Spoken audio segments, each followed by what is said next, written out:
Hello and good evening to you all, and welcome back to the Arsenal Women's Chat Show, where we will be discussing tonight about the dreadful North London derby at the weekend, and obviously reviewing the Real Madrid game tomorrow at Meadow Park. So I'll introduce my guests who are on tonight. I'm still waiting on one coming in, so whenever he's here, I'll let him in. But hello, Paul. How are you doing? Yeah, I'm all good. Just about warmed up from Sunday's game now.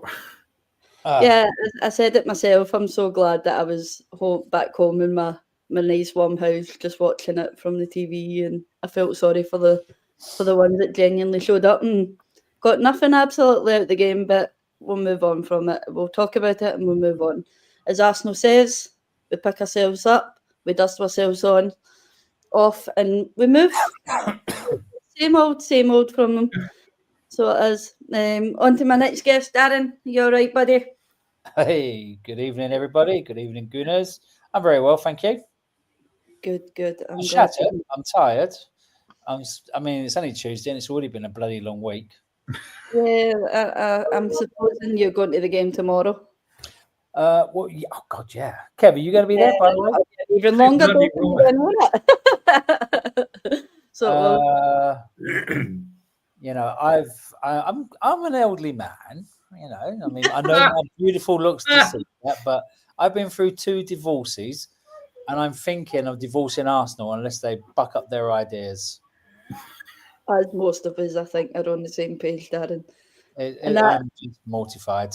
I really am. That moves me on to my next guest, Kev. You want to top Darren off? Aye. You want to top him off? Yeah, well, I've only been divorced once. Yeah, but I'm just a little bit older. Just a little bit. I thought you were 21. But yeah. And it wasn't that cold. Sunday. It wasn't cold, actually. I didn't think it was cold. I had a 2-hour ride home due to the Blackwall Tunnel being closed. Oh, nice. What fun. You don't get halfway to the Blackwall Tunnel, turn around and head out to Essex. Yeah. Anyway, Kev, while I'm on it, it's a frustrating time at the Arsenal just now, isn't it?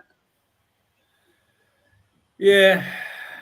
I know coaches talk about fine margins all the time, but fine margins is what it is. The width of a ball, the width of a post. I'm just waiting for our strikers to put the right pairs of boots on. Yeah. So obviously we'll go on to the game and we'll obviously talk about it. I'll just go through the lineup first before we move on to obviously what went wrong and things like that. So obviously the lineup was Van Domsler, Fox, Lotte Wubben-Moy, Catley, McCabe, Need Cross, Caldente, Ford, Russo and Blackstenius. I'm just going to give people a very worrying stat about Caitlin Ford at the moment. And when I seen this stat, I was shocked. Considering the start that Caitlin Ford gave us last season and the performances, so far in this season, her performance just isn't up to par, just like most of the players at Arsenal just now. And this stat is 1 goal and 0 assists so far in this half of the season for Arsenal. That's a worrying stat, isn't it, Darren? It's worrying, but it's not surprising. I mean, coaches do their homework. You know, they will examine and pore over previous performances from their opponents for probably about 2 to 3 days, if not up to a week before they face them on the pitch. Caitlin Ford, sadly, is no longer an anomaly. She is so predictable. We all know what she's going to do. She'll bomb down that wing. She'll do a step over. She'll try to cut in. I said this on a show a little while ago, actually, for the men's fans out there that might remember a guy called Marky Overmars. You know, he had rockets in his bloody boots, but we knew what he was going to do, and so did the opposition, and they just snuffed him out. And then, sadly, on that side, while we're talking about her, might as well talk about her partner, Katie McCabe. You know, them two holding hands the whole frigging match for that job. They're both predictable, and we know what they're going to do. And when they're that far up the pitch, neither of them at the moment seem to want to track back, and that leaves a defence exposed. And there's no frigging midfield because they're so far up the field as well. But yeah, Caitlin Ford, I would not shed a tear if she went in the summer or at Christmas. I don't really care. She can go. Yeah. I think I'd back you up on that one, Darren. What I don't want to do for 60 minutes though is be negative about the whole team, because there were some good performances on Sunday. A few, not many, but there were a few. There is a glimmer of hope going forward. I don't know what Rennie needs to do to tweak this, but for those that watched the 2 minutes and 12 seconds of highlights on the Arsenal website of Sunday's game, if you hadn't been to the game, you'd be thinking, we played well. We were just unlucky. Yeah. Especially Olivia Smith in the second half. That shot was really good. Good goalkeeping. But if you watch those highlights, you'd be thinking, what are these people talking about? We did all right. But it was the other 88 minutes or so where we were just dreadful. Tottenham knew what they were doing. They had a game plan. They stuck to that game plan. That Neville character, she winded me up so bloody much. Smirking up. I don't know, for those that are in the whatever end we was in, smirking at us all the time and just wiping her brow. Yeah. But yeah, they had a game plan. They defended it well. They played it well. They frustrated the hell out of the Arsenal girls and the crowd, actually. The crowd really were quite lackluster in the second half. The first half and beforehand, we were really up for it. For those that were there, Paul, Kev, it was really quite loud, wasn't it?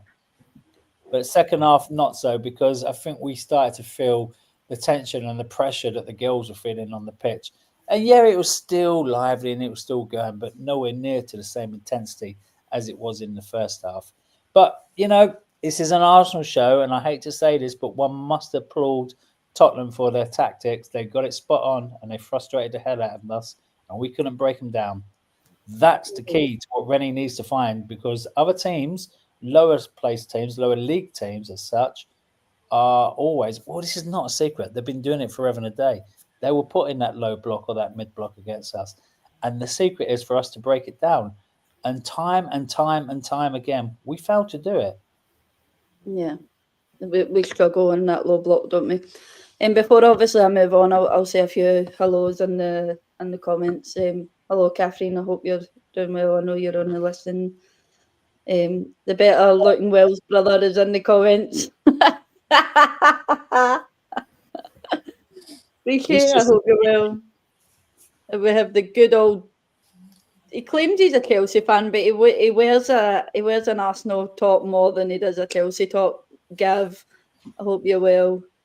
Obviously, he says that the dreadful. We know that, we've seen it, and of course, we know there was no passion at all from us. But yeah, obviously, I'll touch on a few more things and try not to be too negative. There is a couple of positives in there, but I can only do what I'm obviously.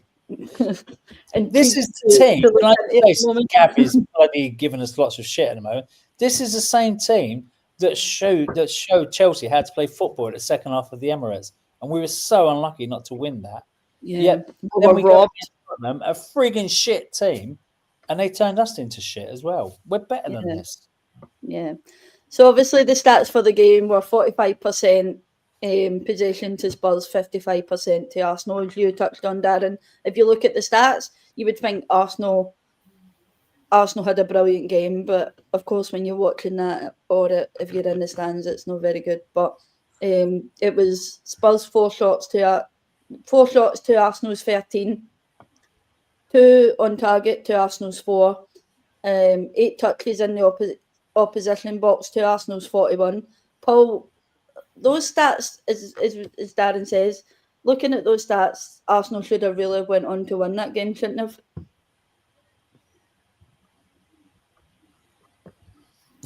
Speechless. Speechless. The stats speak for themselves that we should have won it, but it was very frustrating. And you watched in that second half when Olivia Smith kept running down the wing, and she was looking in what she could do with the ball, and there was either Russo or Stina in the box, and everyone else was hovering outside the box. So she had a choice to make. Do I cross it in and hope to get on someone's head, but there's 6 or 7 Spurs defenders around them, or do I pass it back? And then if she passed it back, it ended up probably with Daphne, and it starts again. So that was the frustrating part for me, was we were getting that ball forward, and there just wasn't the support in there for the wide players to get it in. If you've got that, 3 or 4 players in the box, you've got a bit more of a chance of getting your head on the ball, or even the chance of being brought down and claiming a cheeky penalty. Yeah. But if you're not there, you're not going to have that chance. Yeah. Unfortunately, and you're not going to have that chance if you don't create the chances in the first place, are you? So that's a problem we have at the moment at Arsenal. It's creating those chances, and it's something we seem to talk about regularly on this podcast show at the moment, is creating those chances. But obviously there's players out there that just aren't up to par, and I'm going to try and get that out of the way before it does become a negative podcast. So obviously there's one player that everyone's currently noticing at the moment, and it's Katie McCabe. Kevin, I'll come to you with this question. She seems frustrated at the moment, and there was rumours, obviously, on Sunday that she kicked the ball out the stadium, and it was visibly noticeable that she was frustrated.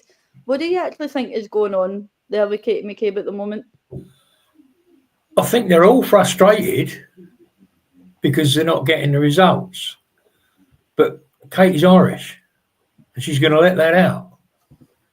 As we all know. And we knew before the game started, because a certain Heaslip was refereeing. You knew Katie was going to get a yellow card before the game started. Yeah. But yeah, I think she just lets it show too much. She doesn't hold her emotions very well. Yeah. But yeah, she is frustrated, and well, so am I. I think I personally think Taylor Hines should be starting in front of Katie anyway. Yeah. At the moment. Yeah. I read a comment on one of the many groups that we all belong to about Katie and her frustration over the weekend. And I can't remember exactly verbatim, but it was along the lines of Katie was frustrated because there was one point where she was having a few issues with the referee, and she looked around for the leadership team and they were nowhere to be seen. And that was a pop at Steph Catley for not getting involved as the captain on the day, leading the teams and sorting out the issues on the pitch. That may have well been the incident that led to Katie kicking the ball out of the stadium. I actually missed that, and I was at the ground, and I didn't see that. Oh, I cheered. I missed that. But so she was obviously frustrated with the lack of leadership on the pitch as well. No Leah, no Kimmy, and I don't know what the order of batting is after that. Whether it's Steph and then Katie and whoever it is, I don't bloody know. But there's so many captains at our club; it's unbelievable. I'm just going to say that. Sorry, Darren. Katie is one of the leaders, and that should have been a better example in terms of maybe her looking for another leader to back her up. She's a leader herself. She'd have been able to back herself up in that situation. But the thing is with Katie, we've seen it time and time again. She gives it too much of that instead of too much focus on a pitch. So she does, and it's becoming a bit frustrating for us fans constantly watching the constant that comes from her. Laura, how many times over the last 3 to 4, maybe 5 or so shows have we heard Katie McCabe's name mentioned in a negative fashion? Quite a lot now, sadly. I can't remember the last time I said she had a wonderful game for the Republic of Ireland when she scored that wonderful hat trick, which I'm sure you've all seen the goals, but she doesn't seem to be doing that or replicating that type of form on the Arsenal pitch, unfortunately. Yeah. Paul, obviously we do seem to struggle to progress the ball forward and create opportunities in games when Leah and Kim aren't there. We're noticing that, aren't we? Like we're noticing that they're not there, and it's very clear. Obviously, Mariona's come out with a statement today that they're really struggling with their leaders, but they also have to accept the fact that they're not there, and there's going to be games they aren't going to be there. And it's very clear that all we seem to do is when we're playing without Leah and Kimmy is forward, side, back. But so far forward to then go to the side, for the side to then pass it back to Van Domsler, as we've touched on. Do you agree with that? That it's noticeable that Leah and Kim are probably the ones that would probably like to drive the team forward? They are, but I mean, these are all professional players, and they should all be able to adapt to not having these types of players in the team. You don't build a team around one or two players. You build a team around the whole 11 starting lineup. But obviously, people like Leah and Kim do bring a lot of experience, cool heads, and they have their own, in some cases, unique talents. The long balls from Leah over the top, pinpoint, 99% of the time. And I know Katie Reid was trying to do it back earlier this season before she picked up the injury. Not quite as well as Leah does, but that is something that will come for her, I'm sure, when she's back. But these players do need to adapt. They need to work on something themselves. It's all right saying we missed these one or two players, but realistically, how much longer are we going to have Kim Little in our team? Let's be honest. Is it going to be the end of this season? Are we going to get one more season out of her? I doubt it. It's you've got to be planning for. We've already got life without Leah Volti. Now we haven't got Kim Little as well, and you need these other players to step up and step into their shoes. And I was watching, obviously, Kyra started on Sunday, and 3 or 4 times she was trying to turn the ball and trying to go forward, but there was nobody available to pass it to. So as much as she was trying to get that ball forward in a way that Kim Little would, there was just no options open to her. So I don't know where the answer is there. Yeah. Do you possibly think, Paul, that's maybe Kyra not being vocal enough like Kimmy would probably be? That. Yeah, I mean, Kimmy does command the team quite well, and Leah at the back as well commands that defence brilliantly. And obviously that was Kyra's, I think it was her first start of the season, so there's possibly a little bit of rustiness in her for lack of game time with us. But she maybe needs a run of 2 or 3 games, which could come now because we've obviously got Madrid tomorrow, and then after the international, is it Liverpool and Everton, and then a cup game. So it might be time for her to have a little run up until Christmas and just see how she gets on. I mean, she can't do any worse than what we've had recently. But then you also look at other players that we've let go. I mean, Freya Godfrey, for example, out on the wing, and we let her go in the summer. She's just had her first international call up after playing really well for London City. So it's not just the players we've got that need to step up. The coaching staff and the people at the club need to look at the talent that we've got coming through and not just sell them on or release them or whatever, just because you've got a household favourite that starts every week. I suppose, obviously, I'll obviously touch on a little bit. Obviously, the video, I don't know, everybody's seen it in between here and the chat, that Leah's obviously back in full training, but obviously there's still a timeline on when she's going to be back. But Kevin, that's got to be a positive sign that we're seeing Leah back in full training, hasn't it? Yeah, and I'm hoping she'll be back for the Liverpool game. It's going to be touch and go, but it's probably going to be down to the staff to hold her back, because she'll be chomping at the bit to get back as soon as possible. And she would take a chance. Having said that, I mean, yeah, we're desperate to have her back, but we're desperate to have her back for the rest of the season, not for a couple of weeks. Yeah. I did notice something. Russo had a heavy strapping on her knee Sunday. So I think players are taking chances.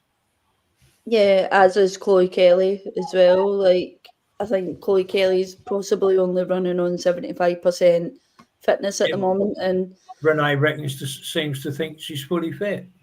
yeah, well, obviously, as we've seen today, the England call-up, that obviously now makes me question, is Chloe Kelly fully fit or is she not? That's a question I have over that situation, because as many people seen last night, obviously the Mr. Arsenal podcast was in the Highbury chat last night, giving it, she shouldn't be running from Baller League to she should be focusing solely on a game. Like, unfortunately, these players have a life outside of football, and unfortunately, that's the thing she chose to do. But yeah, it's a question mark over that, isn't it? With Chloe Kelly, she's fully fit, and if she's not.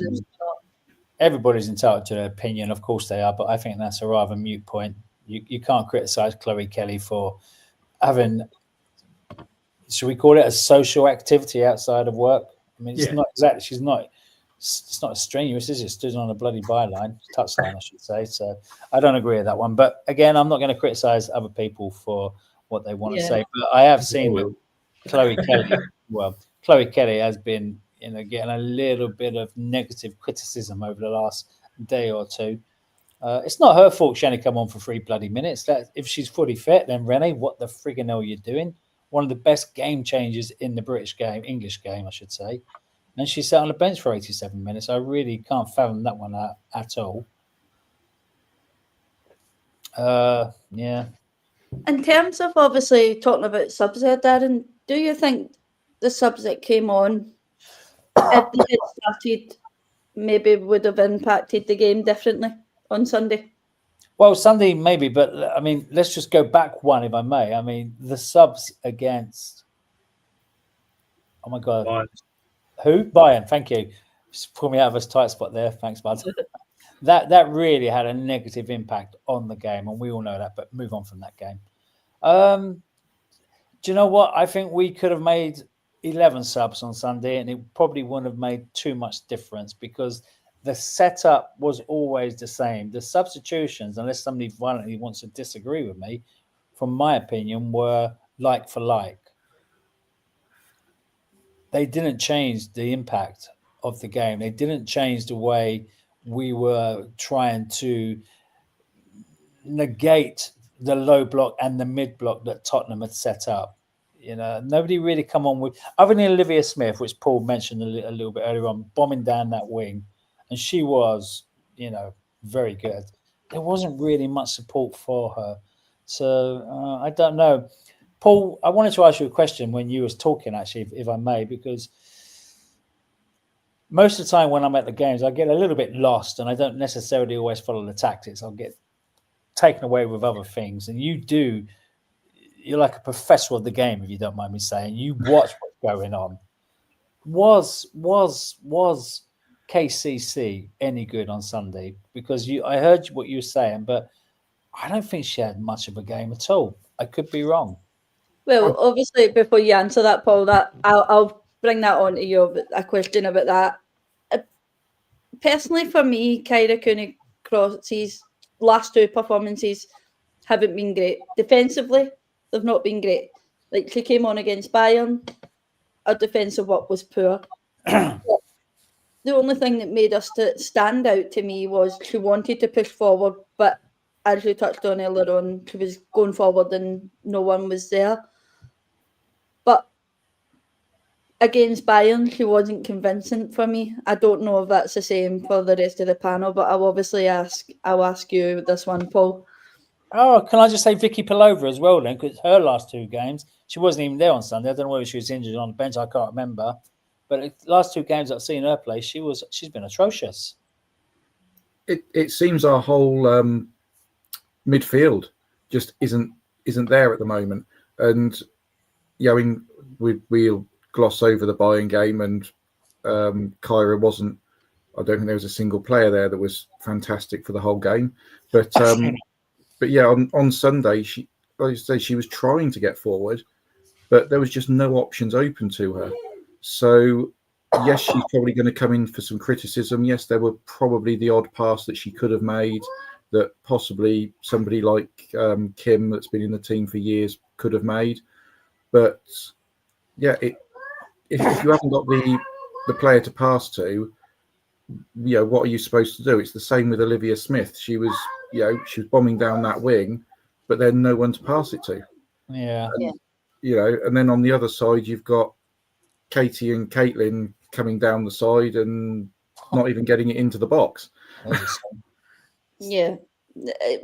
Obviously, the whole game on Sunday was a bit of a letdown, especially for a North London derby. I could see myself by the second half. I was bored. Like a North London derby, you're supposed to be excited for it, and of course, the last run of games for Arsenal have been terrible. Obviously, not so much the Chelsea game. I thought we were fantastic at the Chelsea game, especially in the second half. But again, that still leaves a question mark over. Kevin, I'll come to you about this one. That still leaves a question mark over Renee. So do we think Renee is to blame, or is there just some lack of player commitment, especially the ones that we saw under Jonas Eidevall? Partly because I think Renee needs to change things up a bit. She needs to mix it up because we are, I won't say boring Arsenal, but we're predictable. Yeah. As Paul was saying, they know what we're doing, and Darren said it as well in the past with the blokes. You've got players, you know exactly what they're going to do. Do we need to switch positions for one or two people? Mix that up.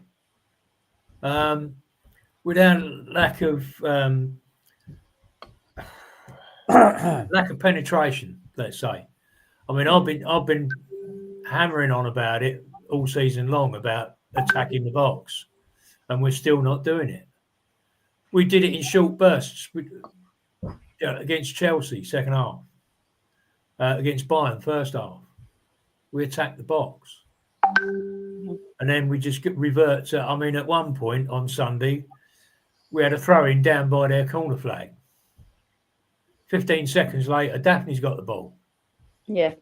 I mean, what is the point of that? But yeah, I think the players,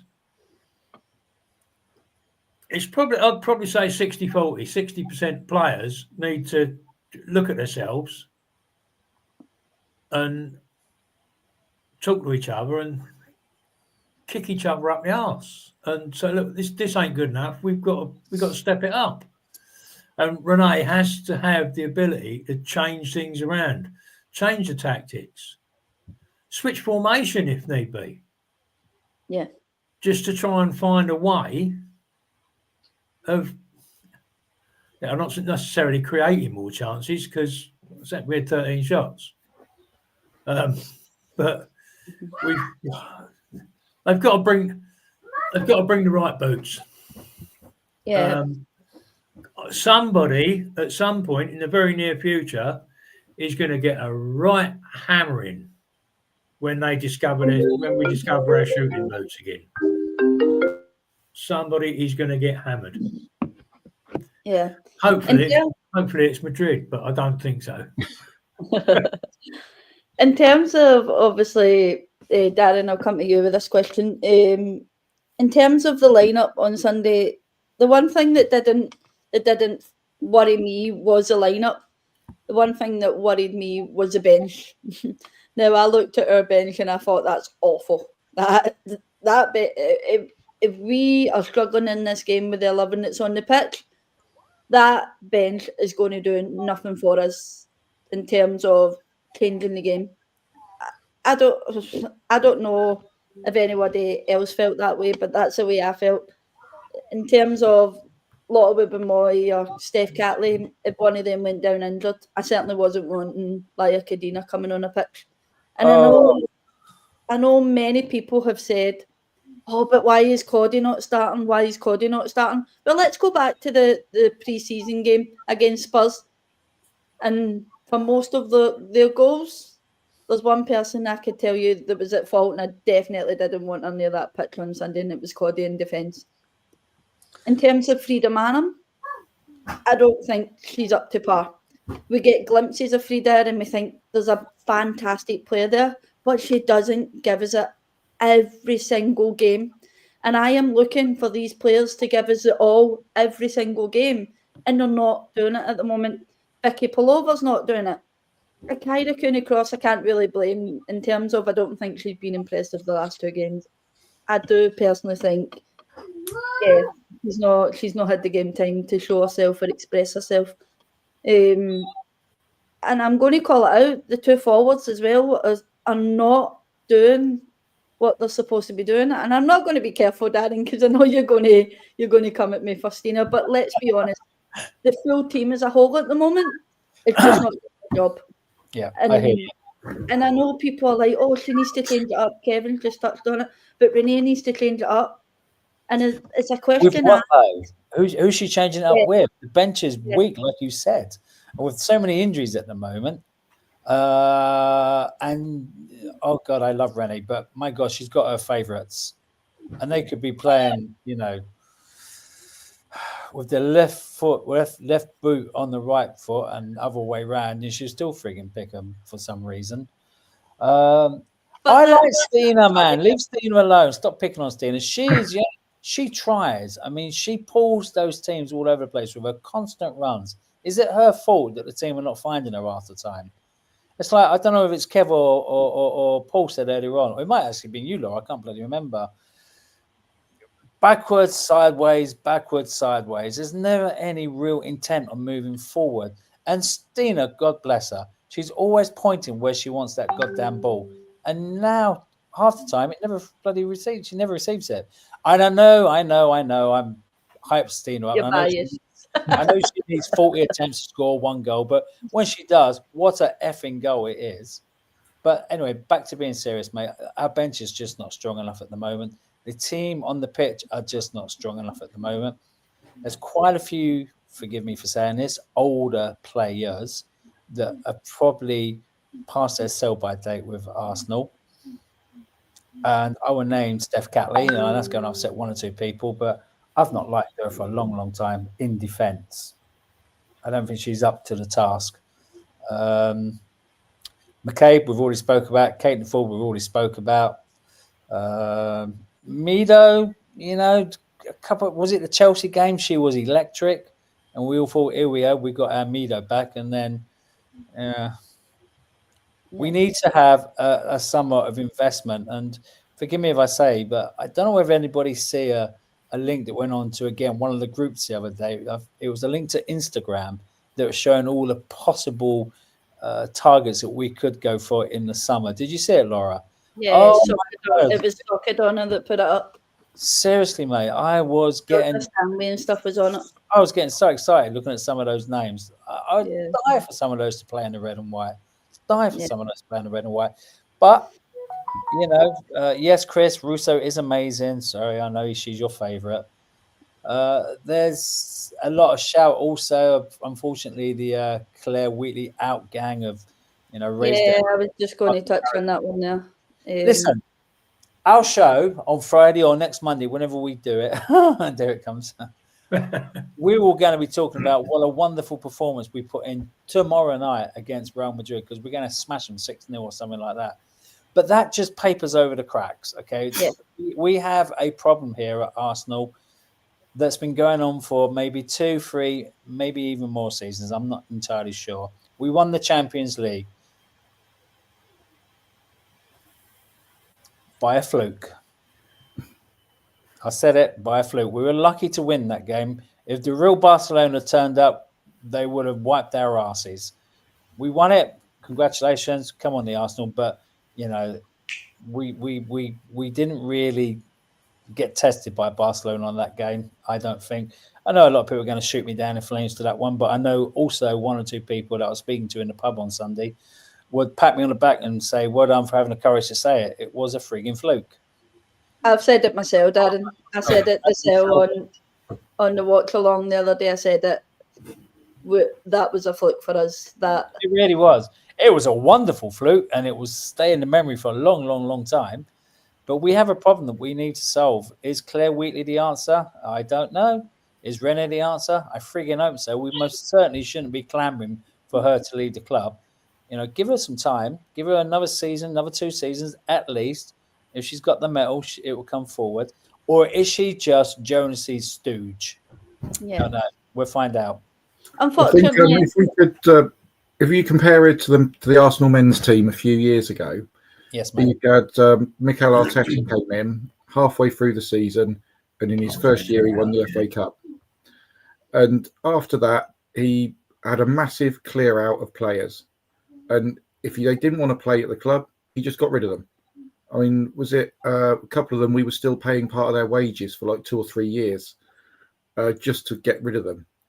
And is that the sort of conversation that she needs to be having now with these players? Look, if you don't want to be here, then just tell us and we'll ship you off and we'll get someone else in.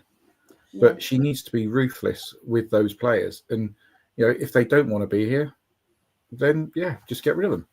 And can I say, Paul, as a footnote, that's perfect in reply to what Catherine 4580 says, 08, sorry.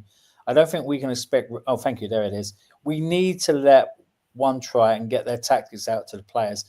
She hasn't got the players, I don't think. She needs a fresh bunch. You can't change all 11, I get that, but we got a nucleus of a really good squad there. There's some young players and there's some experienced players, but there's some also over-the-hill players that are just collecting a paycheck at the end of each month, as far as I'm concerned. They need to be let go. We need to get some new blood in. Next season might be a painful one again while they bed in, but 27, 28, that could be our season. But at the moment, we're just treading water and just accepting the crap that they're putting out on the pitch every single week. And we deserve better. Off the pitch, Arsenal are fantastic. 56,000 at Chelsea, 60,000 sellouts the season before. We're massive. Everywhere we go, we sell out. There was a record attendance at Brisbane Lane on Sunday because of the Arsenal. It was only 7,000. I don't know how many Arsenal fans were there, but it was a record attendance for a WSL Tottenham game because of the Arsenal. And we've seen it time and time again. We deserve better than this. We really do. Yeah. Obviously, Kevin, I'll let you chime in this one, but obviously James has said Renee is the third manager we've had now with the largest chunk of this team of players that need to be moved on, basically, that are up the game. I think as an Arsenal fan over the last few seasons, seeing Steph Catley get a new contract, Caitlin Ford get a new contract, Kate McCabe get a new contract, even Leah Williamson getting a new contract, Beth Mead getting a new contract. These are all players, if you look back in the Joe Montemuro era, that were there. And I don't know if you're in agreement with most Arsenal fans at this point, but these are fan favourites. But those fan favourites are the ones that I feel are holding the team back and need to be moved on from. Yeah, I think this is where we go back to the Mikel Arteta bit. He was given time to build his squad, and look where they are now. And I think Renee's young enough. She's probably smart enough. And she'll have an idea, or she was building an idea of what she wants. And the club's got to back her in what she wants. I mean, if she's going to go to them in December and say, look,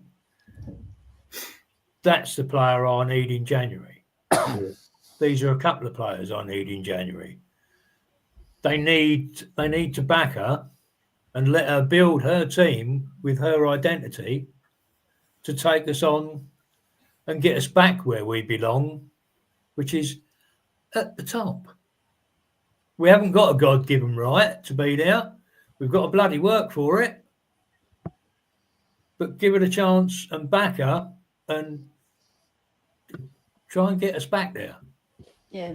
That's the thing with football these days, isn't it? It's so easy to blame a manager, and it's so easy to get rid of the manager first before actually giving that manager time to settle the dust and bring in their own players. As I said, the biggest majority of these players are from the Joe Montemuro era, and it's probably time to maybe get rid of them and move on and start bringing in talent that obviously suits playing football now and not football that was played like it wasn't 4 years past, But unfortunately, that's football these days, and yeah, it's a sad state of affair, isn't it? So, yeah, obviously, before I move on to the Real Madrid game tomorrow, which I am genuinely dreading myself, I really don't know how we change that, especially with the way we've been playing lately. But yeah, we'll obviously move on to that. Just one more positive though about the Spurs game. The pie was really nice. Oh, time out. Shall I do that? Shall I get around and get all your positives before I move on and maybe have a wee bit of an happy ending to the North London derby? Paul, I couldn't even cut my pie. It was that frigging rock hard. The pie with the mash and the liqueur around it was the chicken balti was really good. No, okay, all right, fair enough. I took your word for the pie and mash, and I went for it. I was disappointed, to say the least. No, Darren was supposed to be ending that part of the show on a high, not a low. On a high. I guess the only high from myself and Chris is it only took us half hour to get home. There you go. There's my high. You didn't get a parking ticket, did you, Kev? So there's your high. Not this time round, I didn't. Stina behaved. Anyway, I'll move on to the Real Madrid North London derby, over and done. As the Arsenal says, we move. But as long as the players came over and give you a clap and thank you for coming and put a lovely wee post up on Instagram to make sure you were happy that they heard you and blah, blah, blah, yada, yada. I'm sick of hearing it myself to this point. I've turned my hearing aids off. So, yeah. So, obviously, the Madrid game, Paul, tomorrow, what do you want to see changed getting into this game? Well, a bit of passion in the game and actually getting forward and not this keep passing it back. Just change what you're going to do. It's obviously not working. Just get people in the box, get the crosses in. Don't try and walk it into the goal is the key thing. Just get it in there and one of them will go in. You look at how many chances we had, against Spurs, and we just couldn't hit that final ball into the net. But that's due to lack of bodies being in there to do it. So, yeah, just get the players in the box. Yeah. Obviously, Darren, given that a loss for us and a win for Valerenga could put us in the 12th spot, and obviously then that means playoffs for us. That is a worrying position for the defending champions to be in, isn't it? Yeah, I mean, there's no other result tomorrow that's going to be good enough for us than a win, particularly if we want to progress. And what do you call that Belgian team? Is it Leuven, however you pronounce it? Leuven. I mean, even they're above us at the moment. And I was expecting to go to Belgium next month, and watch an absolute whitewash. Not even sure that's going to happen now. It's worrying times. Some people will be better at the stats, but when was the last time the defending champions didn't get through to either the knockout stages or the quarterfinals? It's probably quite some time ago, particularly if you think it's all the Barca's and the Lyon and other teams like that are serial winners. It's a worrying stat for us. I'm like Paul, we need to come out tomorrow. I don't know what the lineup's going to be. I don't even want to guess what the lineup's going to be, but what we can say, it's going to be full of favourites as usual. But they just need to play with a bit of pride, a bit of passion. Look down and see what's there. Yeah. It's the badge, and underneath that badge is a heart, and that heart should be beating fully for Arsenal tomorrow night, and they should run their frigging socks off and give the fans something to cheer about as well, okay? Because we're all in it together, so we keep being told. It's not only about what happens on the pitch, it happens what off the pitch. And if they keep going the way they're going at the moment, they're going to start losing all those casual fans as well. And suddenly, you're down to the diehards. And so we're getting like 4,000 or 5,000 people at the Emirates for every single game, because the casuals are going to think, I'm not wasting my money on this. Why would I want to do that? I don't know what the lineup's going to be tomorrow, but do we want to predict it, Laura, at this stage, or do you want to leave that for a bit later? That leads on to my next question. Okay. So it does. So my next question, obviously, Kevin, is Darren's just touched on it. She has her favourites, but to me, if she has her favourites, are proven that those favourites have benefited Arsenal in terms of obviously team selection, which has been clear, i.e. Leah, i.e. Kim, and so on. But tomorrow, what lineup would you like to see us through the game? Well, the problem in the back four is it almost picks itself because of the lack of centre backs. Good point. But I would definitely like to see Taylor starting on the left. You can't drop Foxy, unfortunately. We're going to run her into the ground. And if she doesn't get injured before much longer, I don't know, because she runs her socks off every game. And I don't know where she gets the energy from. Yeah. But yeah, I'd definitely like to see Olivia Smith start. And I'd like her to be told, go out there, go for it. And if you run out of steam, then bring Meadow on in the second half. But go out there and try and get the job done. And if Liv Smith is flying down the bloody wing and getting into the positions to cross the ball, as we've been going on about all season long, attack the box, get that across there, even if she hammers it across low. Own goal's a good one. I don't care. Get that deflection off a defender. Who gives a shit?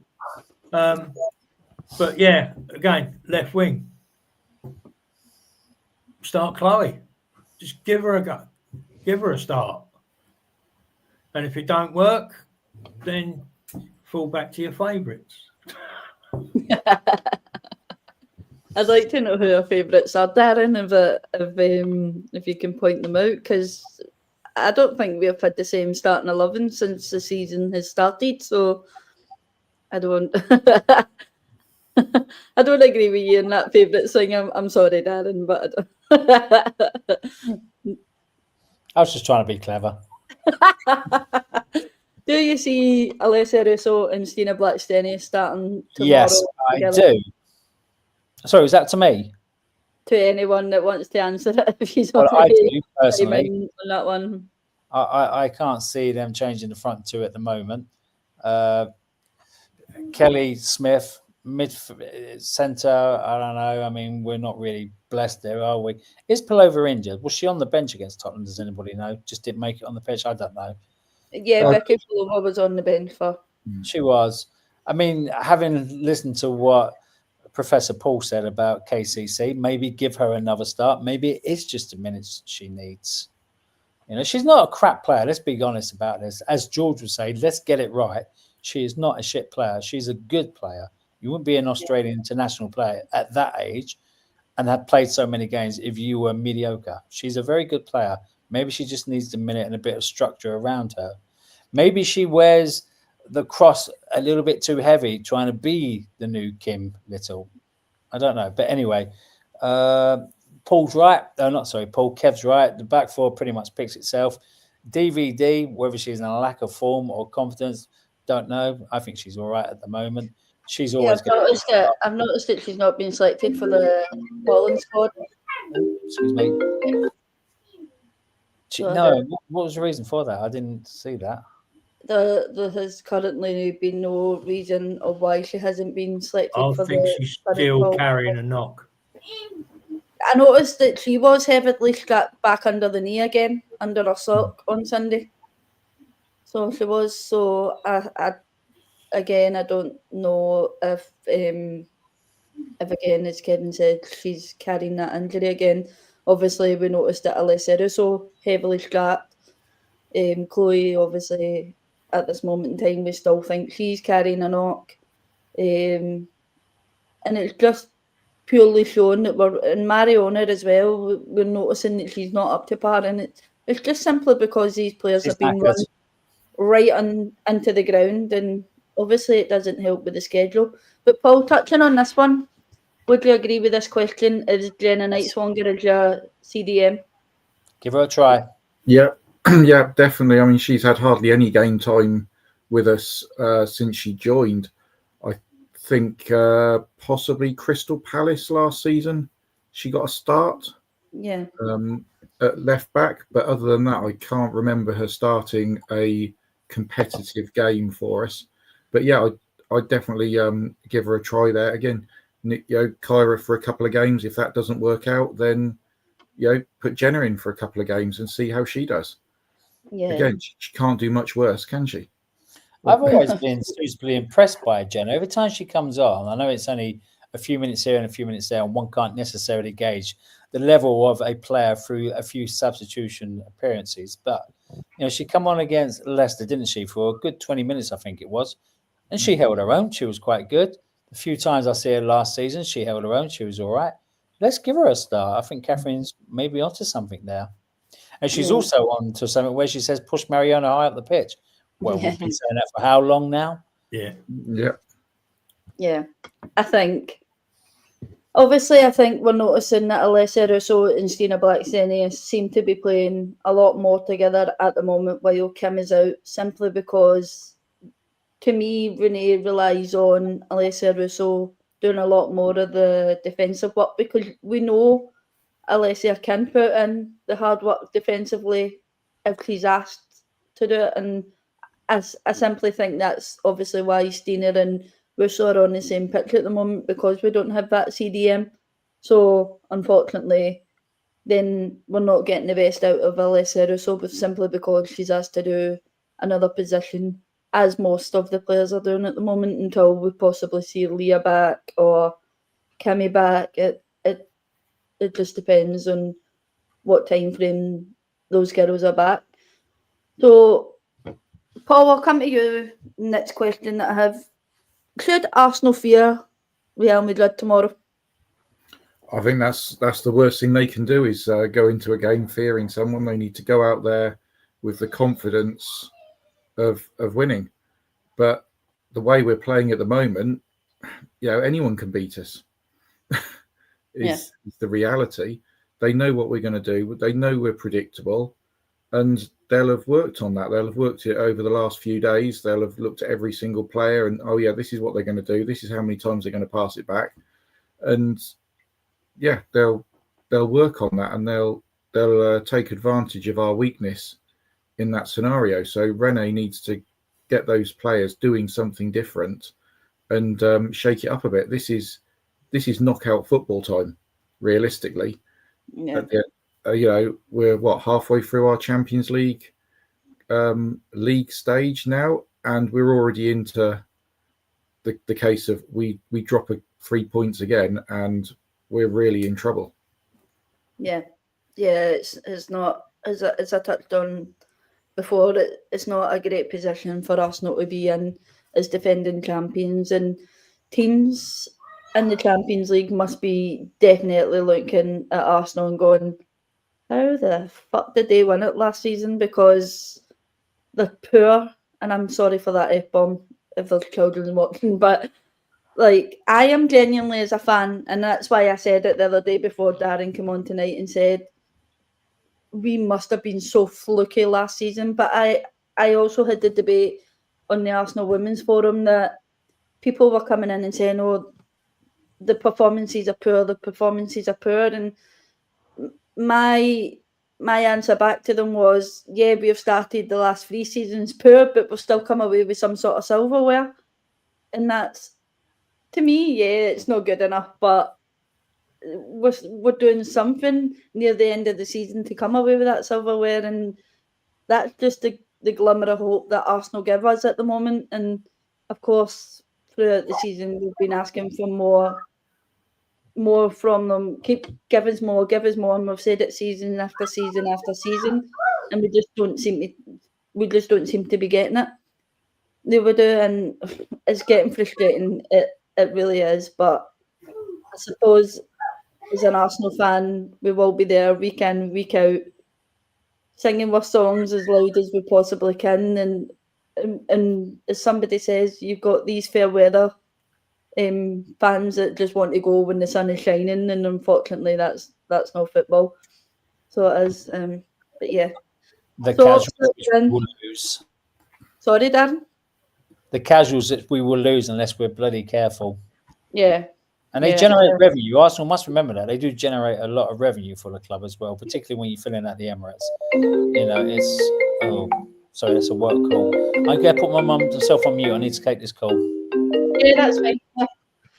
So obviously, I'll go round and get predictions for tomorrow, and then that'll be us for the end of the show. I'm glad I've been able to take us up to an hour, because I was genuinely struggling to find the positives to ask you for this podcast, and I genuinely thought halfway through this will just cut me off because it's so negative at the moment, isn't it?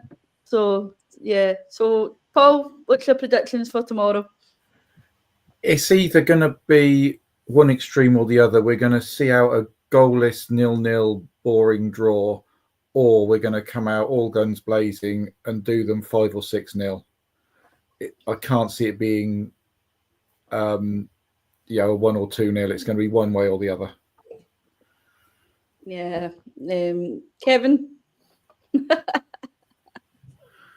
Oh God, Leslie's going to find her boots. 3-0, Russo hat-trick. So optimistic. Provided we can resist their high press, because they're going to come at us. Yeah. So Lotta needs to put in a performance and a half. Especially with Linda Caicedo, I think Mariona touched on that today in the press conference. That's as one we have to watch.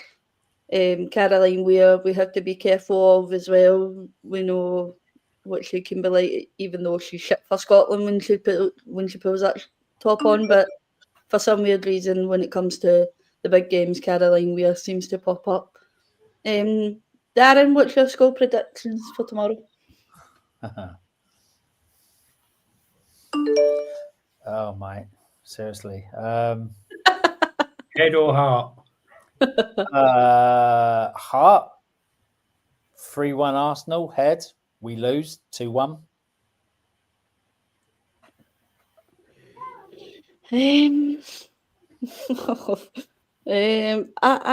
I don't know, to be honest with you, about my one. I do genuinely think it pains me to say it really does. I don't like to, want my team to lose, but if we see the same level of performances that we have first half against Chelsea, the whole of the Spuds game, Leicester was different. It's Leicester, isn't it? The Bayern game, obviously. The Bayern game. Oh, I mean, what a first half, though. Oh my God! And what happened in the second half? Oh my God. Anyway, we're a team of two halves at the moment, aren't we? But I desperately want us to win tomorrow night, because we're not going to progress through otherwise.